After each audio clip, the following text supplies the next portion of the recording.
The Pokémon series isn't exactly well known for its difficulty. Many recent games have been panned for being too easy, but the series still has its fair share of infamously hard fights. So what's up, fellas? My name is Matt, and today Elias and I are going to look at some of these battles and talk about why they've earned their reputation. Alright, let's get started. What's up? I'm Elias, and let's kick things off with Whitney. The Johto region's third gym leader has gained a ton of notoriety over the years, even though she's only got 2 Pokemon. Her Clefairy isn't really anything to write home about though. It can cause some chaos with Metronome, but it's usually a pushover. Her ace is what pushes this battle over the edge. Whitney's Miltank has given many players issues over the years, and there are several reasons for that. First off, it has 2 different ways to immobilize you. Attract can infatuate your Pokemon as long as they're the opposite gender. Miltank is always female, so its Attract only works on male Pokemon. But starter Pokemon are male 87.5% of the time, so your Croconaw is probably vulnerable to Attract. When a Pokemon is infatuated, they have a 50% chance to lose their turn. Whitney's Miltank also knows Stomp, which has a 30% flinch chance. That secondary effect can only trigger if Miltank is faster than you, but it's got a base speed stat of 100. That's way faster than most other Pokemon at this point in the game, so there's a good chance she outspeeds most, if not all of your Pokemon. Assuming Miltank is faster, there's a very good chance you won't get to move. If your male Pokemon is infatuated and Miltank uses Stomp, you have a 65% chance of losing your turn. Even if you do get a hit off, it's probably not going to knock Miltank out, because it's also very bulky for an early game opponent. On top of its high defensive stats, it can also learn Milk Drink to heal. Miltank also knows Rollout, a silly move that initially has just 30 base power, but the move can spiral out of control quickly because it doubles in power each turn. If Miltank reaches turn 5 without missing, Rollout maxes out at 480 power, which is enough to obliterate just about anything. These details apply to all of Whitney's appearances, but her Miltank got even stronger in Heart Gold and Soul Silver. Did you have a lot of issues with Whitney when you played through Soul Silver? It was so long ago that I don't remember. I remember playing Heart Gold, and I thought that Whitney was impossible. First off, it was given the ability Scrappy, which allows it to hit Ghost with normal type moves. In Gen 2, you can use a Ghost type to at least avoid her stomps, but that's not an option anymore in Gen 4. Miltank was also given a Lumberry, which cures statuses. So if you want to use a condition like Sleep or Paralysis to win the battle, Miltank will get rid of it right away, and you have to apply it a second time. So Whitney's battle became even harder in the remakes. There are ways to tip the scales in your favor, of course. There's an in-game trade in Violet City, which gives you Rocky the Onix in exchange for a Bellsprout. Rocky resists all of Miltank's moves thanks to its Rock Ground typing. Geodude has the same combination, and you can catch a wild one before taking on Whitney. Inside the department store, you can also get Muscle the Machop through another in-game trade. Muscle is always female, so she's immune to Miltank's Attract. She's also a fighting type, meaning she resists Rollout and has access to stab moves that are super effective. Muscle can win this battle with Karate Chop in Gen 2, and Revenge is also an option in Gen 4. I think I might get Poke. Poke is pretty good. I choose to believe that you have Poke on your mind because you're making a Pokemon video. Maybe, but I just kind of wanted some seafood. I don't know. Next time on MEPlaysGames, the psychology of Poketubers. In Heart Gold and Soul Silver, you can also use a Heracross, which learns Brick Break at level 19. So there are ways to beat Whitney, but many players won't have those Pokemon on their team. If they don't know what's coming up, they might not be interested in catching a Geodude or Heracross, and they might not even be aware of the in-game trades. Most gym leaders can be beaten with a wide variety of Pokemon, so needing specific tools to counter Whitney makes this battle a lot more difficult. Brock is kind of a pushover in Pokemon Red and Blue. His Geodude and Onix are both rock ground types, which means they're double weak to grass and water, so Bulbasaur and Squirtle can win this battle easily. Heck, even Charmander can take on Brock. Neither of his Pokemon know any rock moves in Gen 1, and they have low special stats, so even though Ember is resisted, it can get you through the battle anyway. But it's a different story in Pokemon Yellow. Pikachu is your starter in this game, and there's no ifs, ands, or buts about it. Beating Brock with just your starter in this game is pretty much out of the question. If you get there at a low enough level, Pikachu can't hit Brock's Pokemon at all. Geodude and Onix are both immune to Thundershock thanks to their ground type, but at level 11, Pikachu learns Quick Attack, which is also atrocious for this battle. Both of Brock's Pokemon resist this move, and they also have high physical defense stats to just shrug it off. So if you just come into the battle with Pikachu, you're in trouble. And this isn't the anime, so we don't have sprinklers to bail us out either. None of the Pokemon in Viridian Forest are much help. Your best options to beat Brock are Mankey and Nidoran. Those Pokemon learn fighting type moves, but not everyone is going to find them before this battle. This This early on, Mankey is only found on the routes west of Viridian City, which are optional at this point. Nidoran is only available on Route 2, but you can make it through that route without ever stepping in the grass. So if you don't know these Pokemon can beat Brock, it's entirely possible you don't encounter any of them. Aside from Pikachu, every Pokemon before the first gym only knows physical moves. Besides the fighting attacks, Geodude and Onix resist every other move you'll find before this battle, so all of your tackles and gusts and whatnot bounce right off of them. Unless you catch something with a fighting move or grind to an absurd level, you're probably only going to do 1 damage per hit. Mankey learns Low Kick at level 9, and both forms of Nidoran learn Double Kick at level 12. Either move makes the battle a zillion times easier. It's possible to beat Brock without a fighting move, but it takes a jillion years. What's bigger, a zillion or a jillion? I'll ask my professor after spring break. Cynthia is the champion of the Sinnoh region, and boy howdy does she live up to that title. Her battles are some of the hardest the series has to offer, no matter which Sinnoh game you're playing. In Gens 1 through 3, most of the champions are trainers you may have fought before. In Gen 2, the champion is Lance, who specializes in dragon and flying types. This guy was also the last Elite Four member of the Kanto games, so even if you haven't played a Johto game before, you might already know what he's all about. Wallace is the champion in Pokemon Emerald, but he was the Water-type gym leader in Ruby and Sapphire, so if you played the original Hoenn games, you'll be familiar with him too. Your rival is the champion in Red, Blue, and Yellow, and by that point in the game, you've fought him at least 6 times before. So you'll have a pretty good idea of what's on his champion team. But if someone goes into a Sinnoh game blind, they'll have no clue what to expect from Cynthia. You run into her several times during the main story, but you don't battle her until the very end of the game. So unlike most of the champions that came before her, Cynthia's team is a complete mystery until the ultimate battle. Cynthia's first Pokemon is Spiritomb, which is also a mystery to most first-time players, especially back when Gen 4 came out. You have to go way out of your way to catch a Spiritomb in Sinnoh, so chances are you're seeing this Pokemon for the very first time during the Cynthia battle. It can be difficult to take down because not only is it pretty bulky, but it also has 3 immunities and no weaknesses whatsoever in Gen 4. Ghost Dark types are only weak to Fairy, a type that didn't exist till Gen 6. So if you're playing Diamond, Pearl, or Platinum, you're not hitting this thing super effectively. Her ace Garchomp is one of the strongest Pokemon in the game. It's a pseudo-legendary that hits like an absolute truck, and its defensive weaknesses are pretty limited, especially in Gen 4. Garchomp is 4 times weak to Ice, but if you don't have any Ice moves available by the end of the game, buckle up. Dragon Rush and Earthquake are both 100 power stab moves, so they deal a bunch of damage. Cynthia has one of the most well-balanced teams in the series. She's got a good mix of offensive and defensive Pokemon, a wide variety of coverage, and in Pokemon Platinum, no type overlaps. So if you want to beat Cynthia, chances are you'll need help from most of your team. Ice moves are super effective against Roserade and Togekiss, but if you have a Pokemon that knows one, you're probably going to want to save them for later. Otherwise, your Garchomp could be a pain in the neck. In Brilliant Diamond and Shining Pearl, the Elite Four is infamous for its difficulty spike. After breezing through the bulk of the game, the Elite Four and Champion have near perfect IVs, maxed out EVs, and competitively viable items. Many players found themselves struggling with the Pokemon League, and Cynthia was no exception. In this game, her Lucario and Garchomp both know boosting moves, and Garchomp has a Yacha Berry to address its ice weakness. Roserade has good coverage, as well as an Expert Belt to boost super effective damage. Melodic used to know Surf, but in BDSP it knows the more dangerous move Scald, which can take your physical attackers out of commission. Gastrodon and Spiritomb are bulky, and they have healing items to survive even longer. Cynthia isn't unbeatable by any means, but there's a reason she's widely considered the strongest champion. Anyway, now let's talk about Cynthia on steroids. In Pokemon Legends Arceus, there's a super boss battle against Volo. His team is very similar to Cynthia's Platinum squad, but he's got a Hisuian Arcanine instead of a Melodic.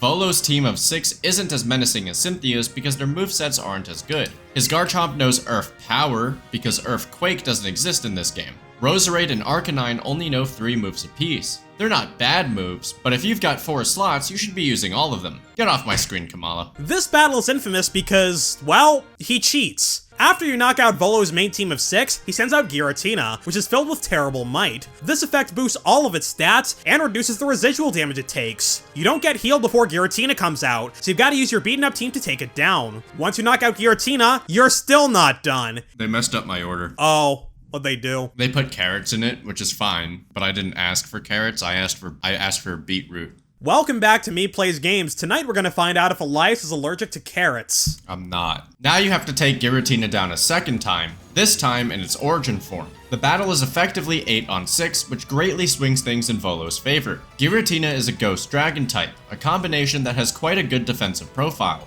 It resists 8 types, which includes immunities to normal and fighting. Your team might take down Volos' first 6 Pokemon just fine, but then not be prepared for the next 2 phases. In Pokemon Ultra Sun and Moon, you have to fight Ultra Necrozma. Even though this battle only consists of 1 Pokemon, you've got a lot working against you. First off, this bad boy is a legendary with a base stat total of 754. That's the 6th highest total in the series, only trailing the Primals, Mega Rayquaza, and both flavors of Mega Mewtwo. Those 2 flavors in question are Grape and Neapolitan. Neapolitan is 3 flavors, change my mind. You're not wrong. Okay, the 2 flavors are Grape and Beetroot. Works for me. Ultra Necrozma is level 60 when you fight it, which is quite a step up from the preceding battles. It comes shortly after the totem Como-O, which you fight at just level 49. After that, you fight Necrozma's fusion with Solgaleo or Lunala. At this point, Necrozma is level 50, but by the time you fight its Ultra form, like 15 minutes later, it's 10 levels higher. Fun. So there's a good chance you'll be underleveled when you reach this battle. Ultra Necrozma's base attack and special attack stats are both 167, and it knows 4 strong attacks, including its signature move Photon Geyser. It also has the ability Neuroforce, which powers up super effective damage even further. On top of all of that, it's got 129 base speed and a ton of defensive EVs. It also gets an Omni boost at the start of the battle, so all of its stats are boosted by 1 stage. So in a lot of cases, Necrozma will go first and one-shot you. Even if it doesn't, it's bulky enough to survive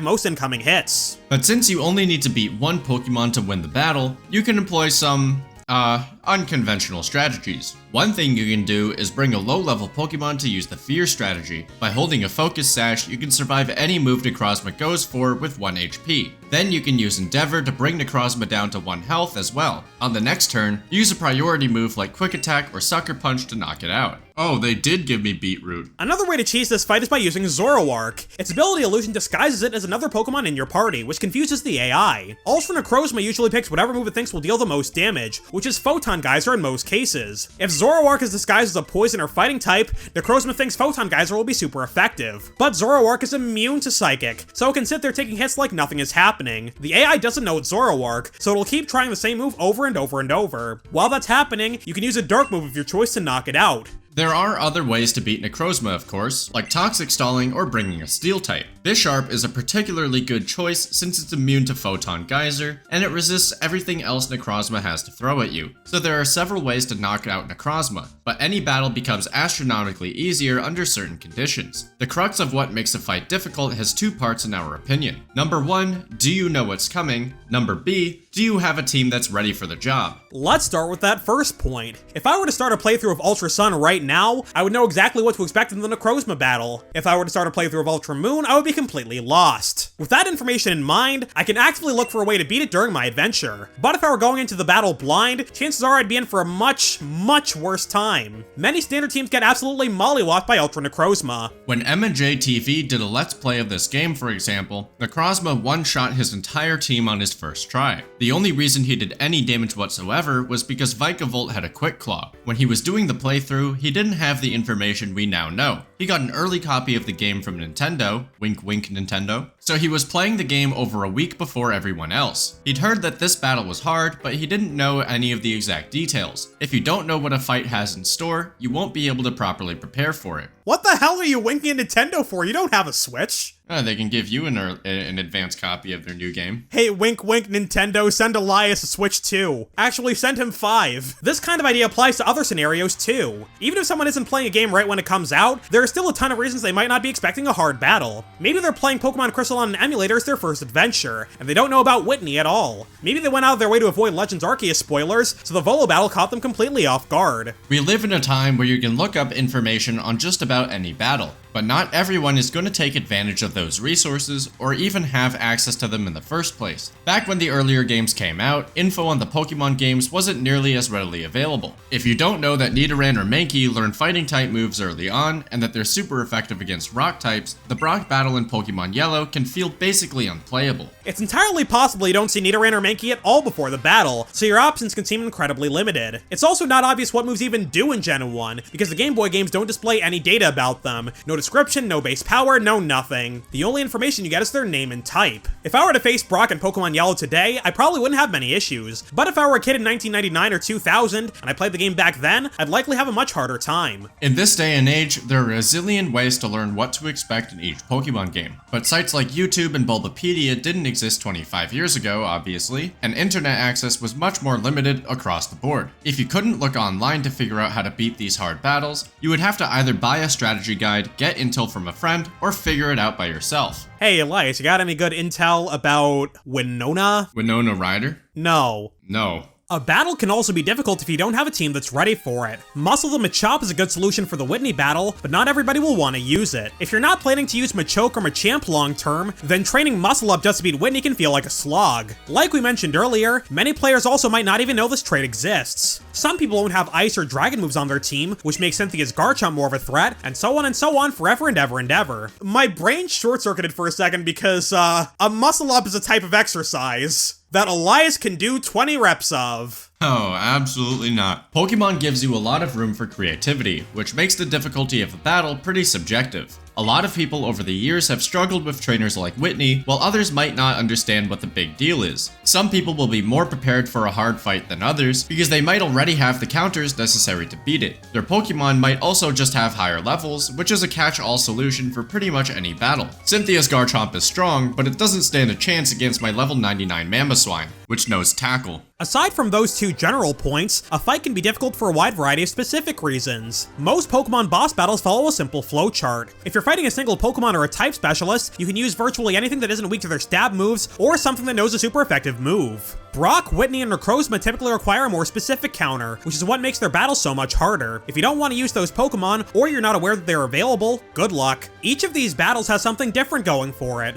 Brock and Whitney are early in the game, so the options to beat them are very limited. Brock uses a type that's difficult for most early game Pokemon to deal with, whereas Whitney uses a Pokemon with high stats, as well as an annoying moveset. Ultra Necrozma has astronomical numbers, and the Omni Boost takes the battle to the next level. If they're not a type specialist, there are even more ways to make the fight harder. The Cynthia battles take advantage of a ton of different stuff. She uses Pokemon you might not be familiar with, she's got a well-balanced team, and her Pokemon have near-perfect stat spreads. I think this bit goes without saying, but things also become a lot harder if your opponent cheats. Cough, Volo, cough. If you're playing through a Pokemon game, knowledge of what's coming up next is your greatest weapon. If you don't know that a hard battle like Whitney or Cynthia is coming up, you probably won't beat them on your first try. And a lot of people aren't going to see those battles coming. If a younger kid is playing through Soul Silver for the first time, they might not have heard people's horror stories about Whitney. Other people might be playing the game blind and not looking at spoilers on purpose. People who are aware of these battles probably won't have too much difficulty with them, but they've caused issues for zillions of players over the years. You sure do like zillion. Oh my god, that's the third time I've used the word zillion in the script. What? No, it's the fourth. Oh no. There are other hard battles that we didn't cover in detail today for the sake of time. We're lying. It's because there are no other hard battles. Elias.